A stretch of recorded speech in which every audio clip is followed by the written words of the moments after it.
ఆధ్వర్యంలో ఏదైతే పెండింగ్లో ఉన్న ఫీజు రియంబర్స్మెంట్ స్కాలర్షిప్ బకాయిలను విడుదల చేయాలని జూనియర్ కాలేజ్ గ్రౌండ్ నుంచి అంబేద్కర్ చౌరస్తా వరకు ర్యాలీ నిర్వహించడం జరిగింది.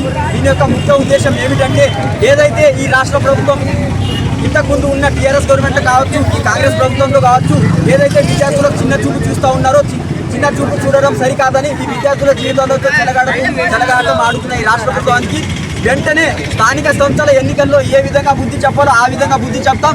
అందరం విద్యార్థులు కనుక ఒకసారి ఈ రాష్ట్ర ప్రభుత్వానికి ఏ విధంగా పోయిన ప్రభుత్వాన్ని ఏ విధంగా అయితే గద్దె దించుతో ఆ విధంగా కూడా ఈ కాంగ్రెస్ ప్రభుత్వానికి కూడా మేము గద్దె దించే పరిస్థితి రాబోయే రోజుల్లో ఉంటుంది. వెంటనే విద్యార్థుల జీవితాలతో చెలగాటం ఆడకుండా పెండింగ్లో ఉన్న ఫీజు రియంబర్స్మెంట్ బకాయిలను 8,500 కోట్ల పైగా ఉన్న స్కాలర్షిప్ ఫీజు రియంబర్స్మెంట్ బకాయిలు విడుదల చేయాలని మేము కోరుతున్నాం.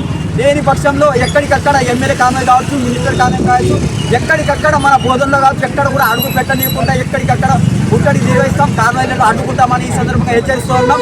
రేవంత్ రెడ్డి గారు ఏదైతే మీ మినిస్టర్ల కాన్వాయ్లు కావచ్చు ఎంతో ఆరాటంగా వైభవంగా మీరు ఉత్సాహాలు జరుపుతున్నారు. మరి విద్యార్థులకు చిన్న చూపు చూడడం సరికాదని ఈ సందర్భంగా తెలియజేస్తున్నాం. ఈ బోధన గడ్డపై నుంచి మేము ఒక్కటే సవాల్ విస్తరా ఉన్నాం ఈ రేవంత్ రెడ్డి గారికి. వెంటనే ఏదైతే 8,500 కోట్లకు పైగా ఫీజు రియంబర్స్మెంట్ బకాయిలను విడుదల చేయాలి. లేకపోతే రానున్న రోజుల్లో స్థానిక సంస్థల ఎన్నికల్లో ఏ విధంగా బుద్ధి చెప్పాలో ఆ విధంగా బుద్ధి చెప్తాం.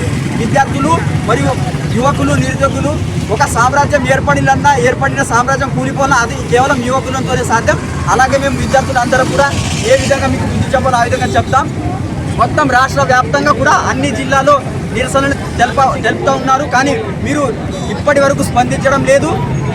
విద్యార్థులు చదువుకోక ప్రైవేట్ స్కూల్లో ఉన్న కావచ్చు, గవర్నమెంట్ కాలేజీలో ఉన్న పిల్లలు స్కాలర్షిప్ పడక చదువుకోక డాక్యుమెంట్స్ ఇవ్వకుండా వాళ్ళు ఇంట్లోనే ఉంటున్నారు. ఎందుకంటే చదువుకుంటే వీళ్ళకు రాష్ట్ర ప్రభుత్వానికి ప్రశ్నిస్తారన్న విద్యార్థులు ఇది ఒక్క ఉద్దేశంతో చదువు ఆగిపోవాలని పేద విద్యార్థులకు చదువు దూరం చేస్తున్న ఈ రాష్ట్ర ప్రభుత్వానికి మేము హెచ్చరిస్తూ ఉన్నాం.